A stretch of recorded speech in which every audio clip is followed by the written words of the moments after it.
Okay, so to answer your question on where the measurement came from to cut this out of square shelf, you want a straight wall, which is going to be your back wall.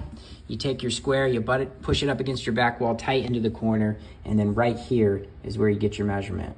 So what you do is you put your square against the back where it's going to be butted up against the back wall.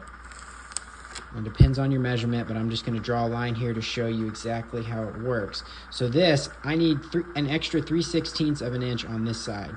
So I can either come across here, I can either add 3/16 of an inch right here, or I can subtract 3/16 of an inch on the back side. So to get rid of my line, what I'll do is I'm just going to guess at it, but I could measure that. So that's my 3/16 of an inch. And then I will go to my square line, line it up on both of those, draw a line, and that's your cut. I made up this jig, this little jig to kind of show you an example. Let's say you're fitting a board between two walls that are both out of square. So what you're gonna do is you're gonna measure between the two walls on the back, and you're going to do the exact same thing. You're going to get that measurement, and then you're going to add whatever it is down here, and same down here. You're going to add whatever it is down here. Now let's say you have a corner that is the opposite.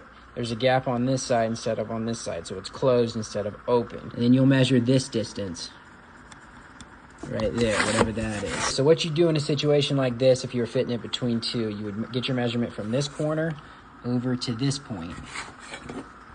What you would do is you'd measure from this side of your board over to here. Let's say it's 8 inches. So you put your 8-inch mark, and then you'll square this. Make sure it's square. And you'll have a square line. Transfer that there. And then you'll be adding your 5/16 to this side. So then you just put your line across there. And you can see like that. So if you're still not sure of yourself, just get you a piece of cardboard and practice on that. And then once you get it right, then you can transfer your cardboard over to your board and you'll know it fits. One thing I'm gonna add, it kind of goes without saying, but I'm gonna say it anyways. It depends on how wide your shelf is, where you get your measurement. If it's 8 inches, there you go.